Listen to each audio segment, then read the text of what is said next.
Good morning students. तो आप लोगों की रिपीटेड रिक्वेस्ट पे मैंने कोशिश की है कि कुछ एमसीक्यूज़ आपको प्रोवाइड किए जाएं। बाकी तो आपको चैप्टर की थोरो रीडिंग करनी है। कुछ स्टूडेंट्स की बार बार रिक्वेस्ट आ रही थी कि मैडम हमें पता नहीं चल पा रहा कि किस टाइप के मल्टीपल चॉइस क्वेश्चंस हम करें, कैसे हम तैयारी करें। तो इसलिए मैंने कोशिश की है कि कुछ मैं आपको आपके जो चैप्टर्स हैं वो मल्टीपल चॉइस क्वेश्चंस की फॉर्म में मैं आपको करवाऊं, जिससे आपको कुछ ब्रीफ आइडिया हो जाए। क्योंकि एकदम से कोविड-19 के चक्कर में आप लोगों को बिल्कुल कन्वेंशनल जो आपका सिस्टम था कि आपको क्वेश्चन रटने हैं और एग्ज़ाम में जाके लिख देने हैं, ऐसा इस बार नहीं है। आपको मल्टीपल चॉइस क्वेश्चंस आपके पेपर में आएंगे, तो वो अटेम्प्ट करने हैं। उसके लिए आपको अपने सब्जेक्ट की, अपने चैप्टर्स की जो है थोरो स्टडी आपको करनी होगी। तो थोड़ा सा अटेम्प्ट मैंने यहाँ पे किया है, तो जिसमें आज हम डिस्कस करेंगे हेट्रोसाइक्लिक कंपाउंड्स के कुछ मल्टीपल चॉइस क्वेश्चंस मैंने प्रिपेयर किए हैं।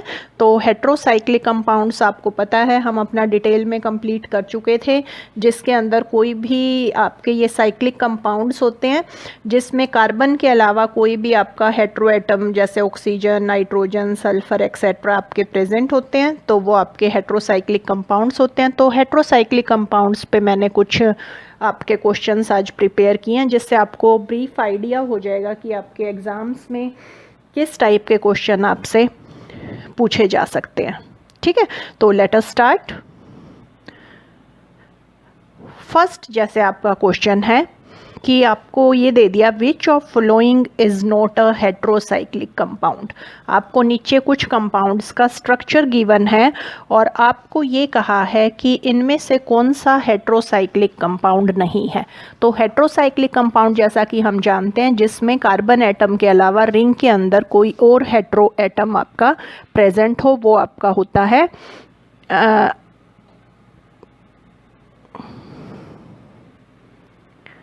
Heterocyclic compound. तो जैसे कि अब आप ये देख रहे हैं इसके अंदर यहाँ पर ये नाइट्रोजन एटम आपका रिंग के अंदर प्रेजेंट है। आपने इसका स्ट्रक्चर भी पढ़ा हुआ है, दिस इज आइसोक्विनोलिन। और इस वाले स्ट्रक्चर के अंदर आपके ऑक्सीजन प्रेजेंट है रिंग के अंदर, दिस इज फ्यूरान। ये आपका NH है, नाइट्रोजन है रिंग के अंदर, this is your pyro. Sulphur present है सॉरी स्ट्रक्चर में, तो दिस इज़ योर थायोफिन। और इस स्ट्रक्चर में आपका NH प्रेजेंट है, तो दिस इज़ रिंग के अंदर नाइट्रोजन प्रेजेंट है, दिस इज़ पायरोल। तो ये सारे के सारे आपके हेट्रोसाइक्लिक कंपाउंड है। Now move on to this compound. ये कंपाउंड अब आपका क्या है, इस कंपाउंड के अंदर ऑक्सीजन प्रेजेंट तो है but not with in the ring के अंदर प्रेजेंट नहीं है, इसीलिए आप कह सकते हो कि ये आपका एक हेट्रोसाइक्लिक कंपाउंड नहीं है। तो ये आपका इसका आंसर हो जाएगा, this is not a heterocyclic compound, this is cyclohexanone. ये सिंपल आपका एक कीटोन है, ये आपका हेट्रोसाइक्लिक कंपाउंड नहीं है। ये आपका हेट्रोसाइक्लिक कंपाउंड है, ये भी हेट्रोसाइक्लिक कंपाउंड है आपका। और ये जो थर्ड स्ट्रक्चर है आपका cyclohexanone, this is not a cyclic heterocyclic compound, right.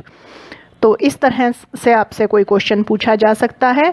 Next second suppose करो आपका है विच of following heterocyclic compound is not aromatic.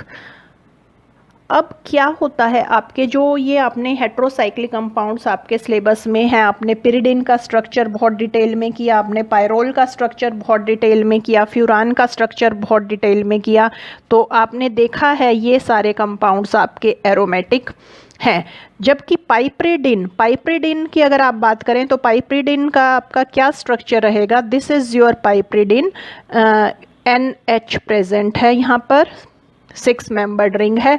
तो ये आपका पाइपरिडिन है, और पाइपरिडिन के अंदर आप देख रहे हैं there are no pi electron ही नहीं है और पाई इलेक्ट्रॉन्स नहीं हैं, तो this can not be aromatic, क्योंकि एरोमेटिसिटी के लिए आपको पता है कि there should be 4n+2 pi electrons in the molecule. ठीक है, तो आपका इस कंपाउंड का आंसर हो जाएगा पाइपरिडिन। पाइपरिडिन आपका ये कंपाउंड है जो कि एरोमेटिक नहीं है। Next, which is most aromatic. अब आपसे 3 एग्जाम्पल गिवन है आपको, थायोफीन, पायरोल और फ्यूरान। आपसे ये कहा है कि इनमें से सबसे ज़्यादा एरोमेटिक कौन सा है। तो इनमें से सबसे ज़्यादा जो एरोमेटिक है वो आपका होता है थायोफीन। थायोफीन आपका सबसे ज़्यादा एरोमेटिक होता है। और अगर हम बेंजीन की बात करें, बेंजीन आपका इन सबसे ज़्यादा एरोमेटिक होता है।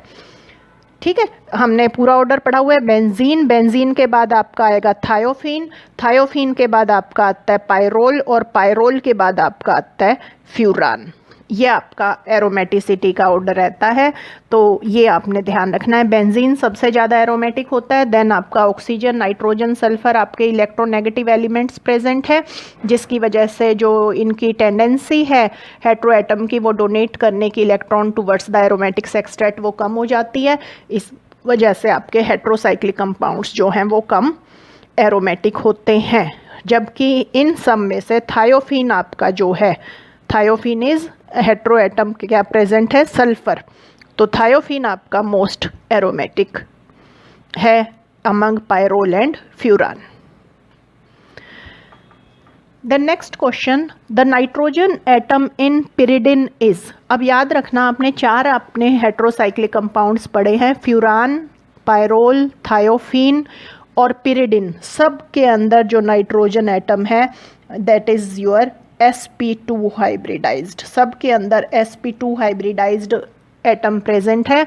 चाहे आप कार्बन एटम की बात करें, चाहे आप हेट्रो एटम की बात करें, all are in sp2 hybridised state. ठीक है, and these sp2 hybrid orbitals they are at an angle of 120 degree in all these cases, right.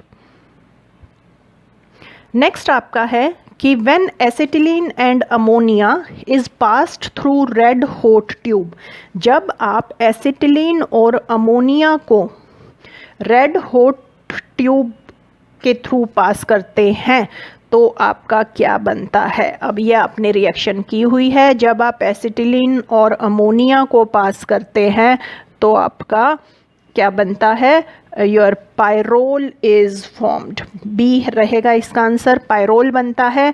यहाँ पर मैं आपको ये बता दूं कि अगर अमोनिया की जगह, ध्यान रखना, अगर अमोनिया की जगह आप HCN ले लेंगे, हाइड्रोजन साइनाइड, एंड वही रेड हॉट ट्यूब, तो आपका कंपाउंड बन जाएगा पिरिडिन, पिरिडिन बनेगा।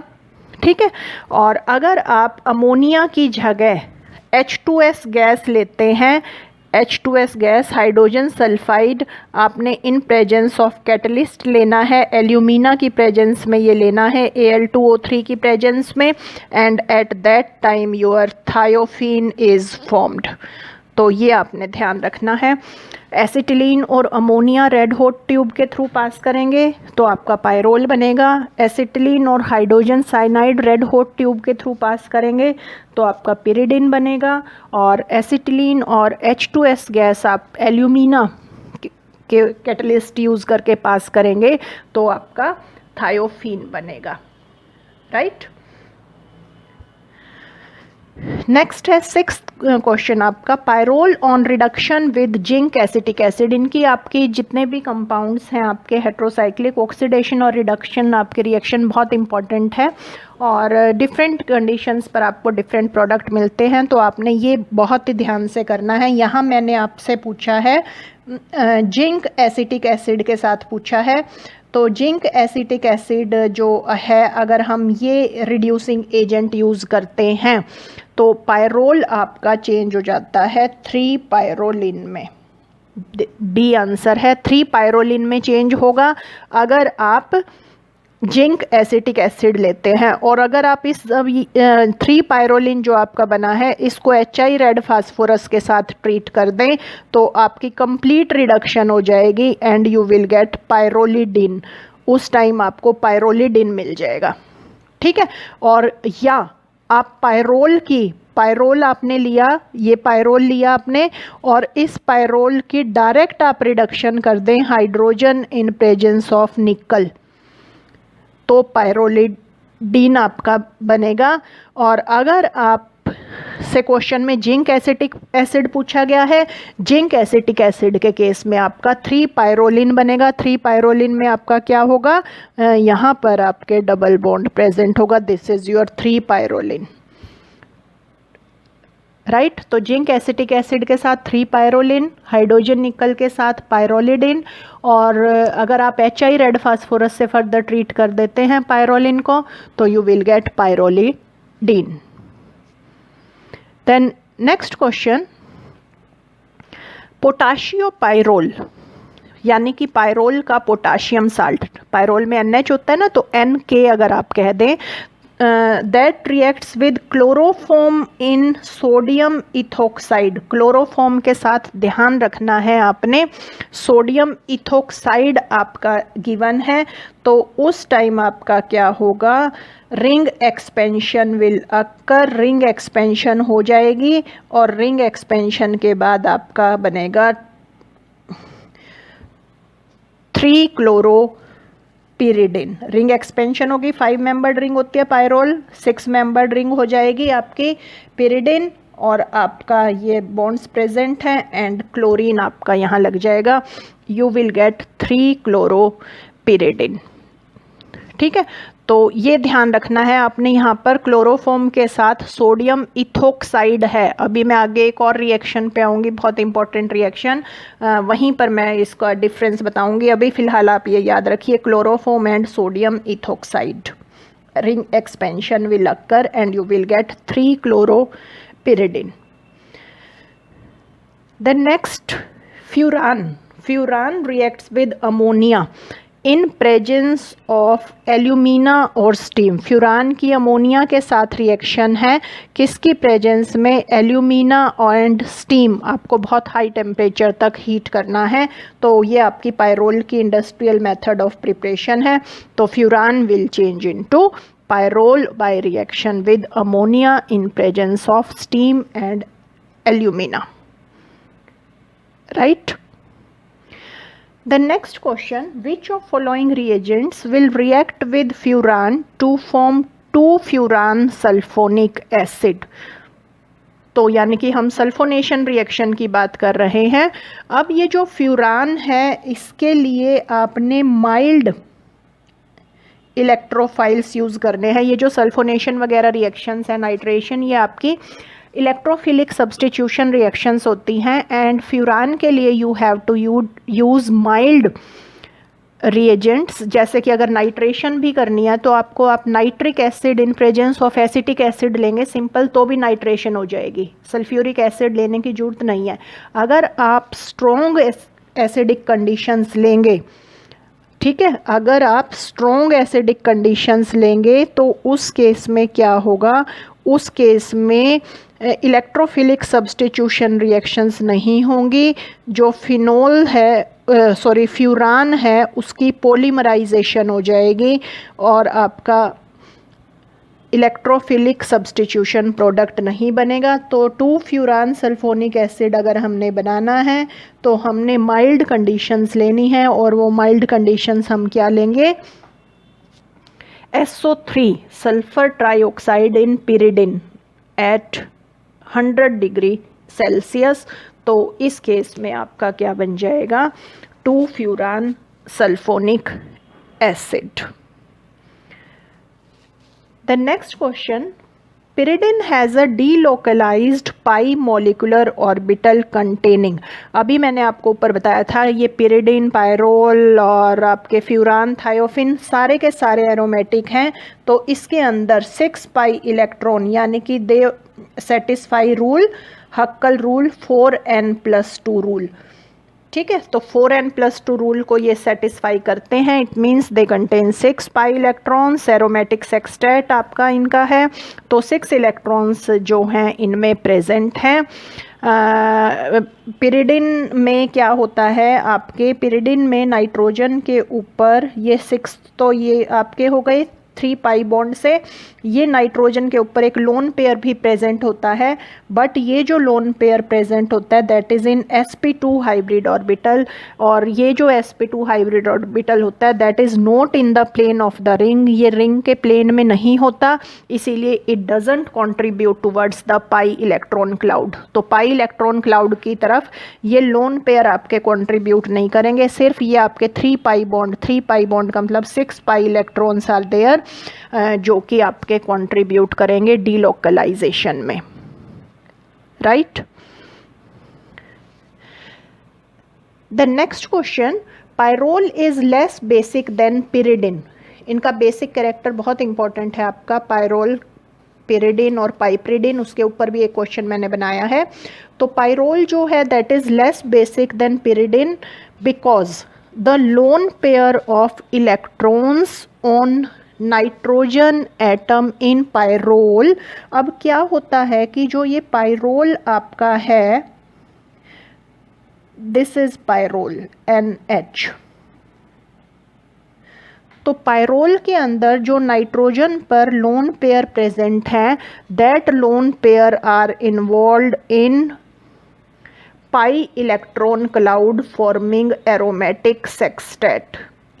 एरोमेटिक सेक्सटेट बनाने के लिए ये जो पाई इलेक्ट्रॉन हैं, ये वाले जो 2 पाई इलेक्ट्रॉन हैं, they are contributing towards the aromatic sextet. ठीक है, तो यही ये क्वेश्चन में पूछ रहा है। अब ये सेक्सटेट में कंट्रीब्यूट कर रहे हैं, इसीलिए these are not readily available for protonation. तो बेसिक कैरेक्टर इसका पायरोल का कम हो जाएगा पिरिडिन से। क्यों? Because the lone pair of electron on nitrogen atom in pyrrole, first रहेगा इसका answer, is a part of delocalized pi molecular orbital. क्योंकि ये इलेक्ट्रॉन एरोमेटिक सेक्सटेट बनाने के लिए यूज हो गए हैं, तो ये बेस की तरह आपके एक्ट नहीं करेंगे, प्रोटोनेशन आपकी इतनी इजीली नहीं होगी, इसीलिए जो पायरोल है that is a weak base, that is less basic than pyridine. तो नेक्स्ट क्वेश्चन है हमारा, pyridine undergoes nucleophilic substitution reaction with NaNH2 at 100 degree Celsius to form।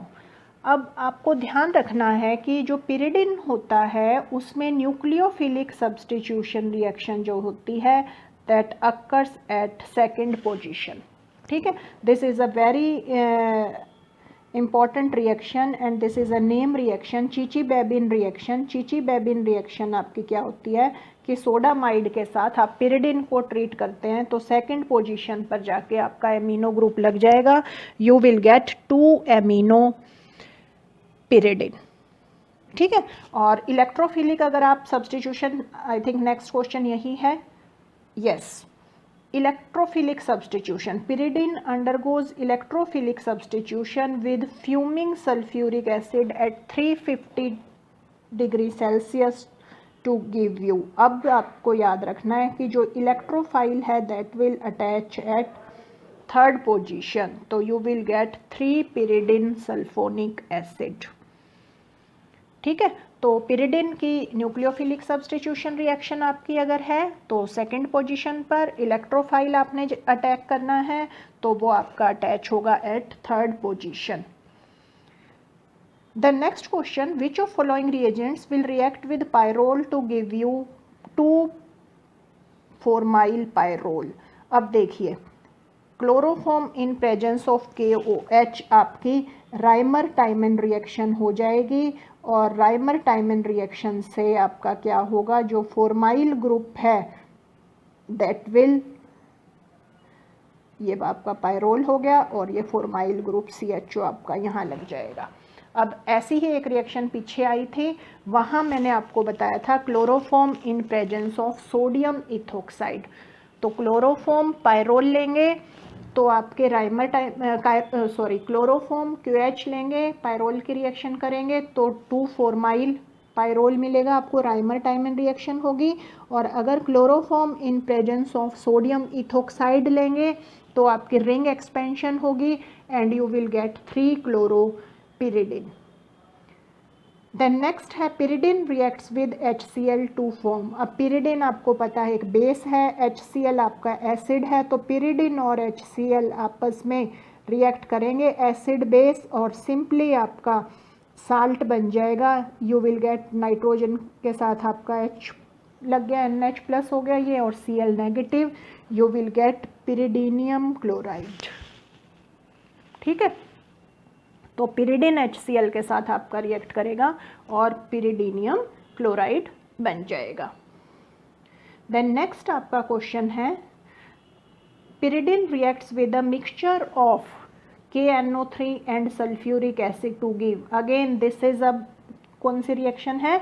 Electrophilic substitution reaction. और इलेक्ट्रोफिलिक सब्सटीट्यूशन रिएक्शन मैंने किस पे बताया था आपको? अभी 3rd पोजीशन पर होगी। तो इलेक्ट्रोफाइल आपका है यहाँ नाइट्रोनियम आयन होता है आपका, तो NO2 ग्रुप आपका जाके 3rd पोजीशन पर लग जाएगा and you will get three nitropyridine. Then next pyridine on reduction with HI red phosphorus. अब रिडक्शन रिएक्शंस आपकी बहुत इंपॉर्टेंट है, डिफरेंट रिड्यूसिंग एजेंट्स आप लेंगे तो डिफरेंट प्रोडक्ट्स बनेंगे। HI रेड फास्फोरस के साथ आपका N-पेंटेन बनता है। ठीक है, और अगर आपको 1,2 बनाना है, 1,2 के लिए आप लेंगे lithium aluminium hydride in presence of ether and followed by hydrolysis, acidic hydrolysis. और अगर आपको 1,4 डाईहाइड्रोपिरिडिन बनाना है तो आप करेंगे birch reduction sodium in presence of liquid ammonia. ठीक है, तो पिरिडिन की 3 रिएक्शंस आपकी यहाँ कवर हो गई। HI रेड फास्फोरस के साथ N-पेंटेन, सोडियम अमोनिया बर्च रिडक्शन के साथ 1,4 डाईहाइड्रोपिरिडिन, और lithium aluminium hydride ether followed by acidic hydrolysis, you will get 1,2 dihydropyridine. Then next है thiophenes is prepared by, तो देखिए किससे प्रिपेयर होगा? Acetylene H2S। Yes, acetylene H2S को अगर आप एल्यूमिना की प्रेजेंस में रिएक्ट करें तो आपका थायोफीन बन जाता है। N butane and sulphur in vapour phase, yes इससे भी बन जाता है। अगर आप 833 केल्विन तक इसको हीट करें तो बन जाएगा। सोडियम सक्सीनेट और P2S3 की हीटिंग से भी आपका थायोफीन बन जाता है। तो यानी आपका इसका आंसर हो जाएगा ऑल ऑफ दीज, सब से आपका थायोफीन बनेगा। Then next है thiophene undergoes electrophilic substitution with cold concentrated H2SO4। अब थायोफीन आपने याद रखना है उसकी इलेक्ट्रोफिलिक जो सब्सटीट्यूशन रिएक्शन होते हैं वो 2nd पोजीशन पर और you can say alpha position पर आपकी होती है। तो आपका यानी कि sulphonic acid group 2nd position पर जाके लगेगा। तो you will get thiophene 2 sulphonic acid. ठीक है, then next question thiophene on reduction with hydrogen nickel. अब थायोफीन के रिएक्शन करा रही हूँ हाइड्रोजन निकल के साथ। हाइड्रोजन निकल के साथ तो ये बनाता है N-ब्यूटेन। ठीक है, देन अगर आपने इसमें 1,2 डाईहाइड्रो 1,2 आपका बनेगा नहीं, आपका टेट्राहाइड्रो अगर आपने बनाना है, टेट्राहाइड्रो आपका बन जाएगा hydrogen in presence of palladium से। ठीक है, और अगर आप बर्च रिडक्शन करते हैं यानी sodium in presence of ammonia अगर आप करते हैं तो आपका 2,3 डाईहाइड्रो और 2,5 डाईहाइड्रो थायोफीन बनेगा। तो थायोफीन की 3 रिएक्शंस होगी, हाइड्रोजन निकल के साथ butane, sodium ammonia Birch reduction के साथ you will get 2,3 and 2,5 dihydro thiophene, और हाइड्रोजन पैलेडियम के साथ you will get tetrahydro thiophene. Then next which is most basic, बहुत इंपॉर्टेंट है ये क्वेश्चन आपका।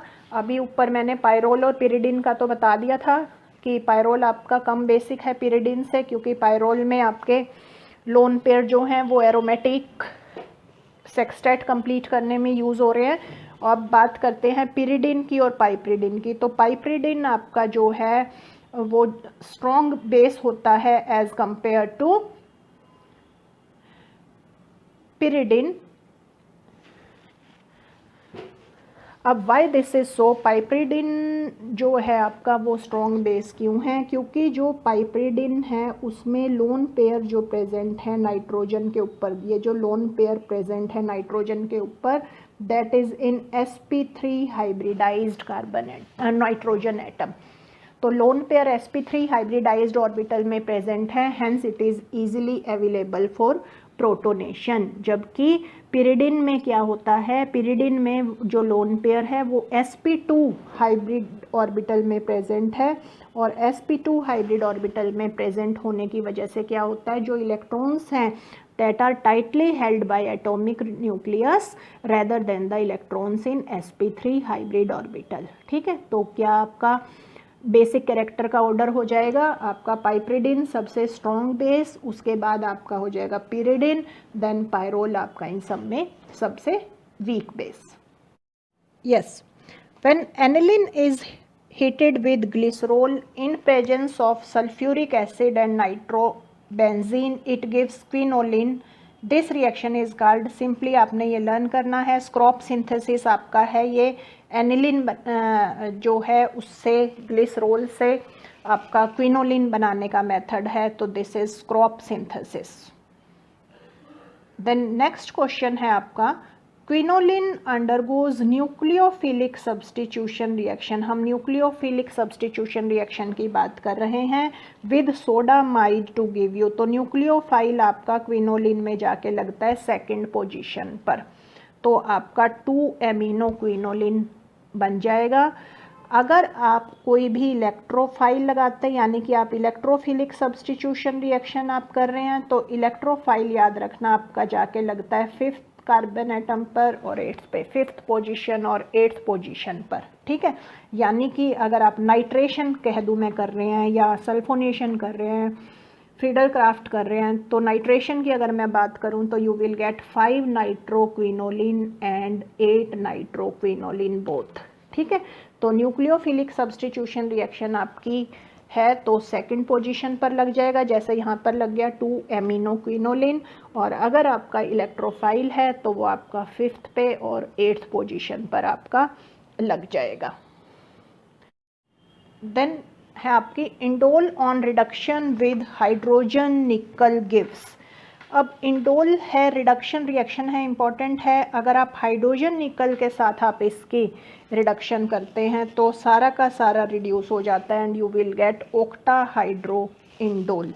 और जबकि अगर आप इसकी रिडक्शन करें टिन HCl के साथ और इन presence of zinc acetic acid के साथ अगर आप ये रिड्यूसिंग एजेंट यूज़ करते हैं तो उस केस में आपका बनता है 2,3 डाईहाइड्रो इंडोल।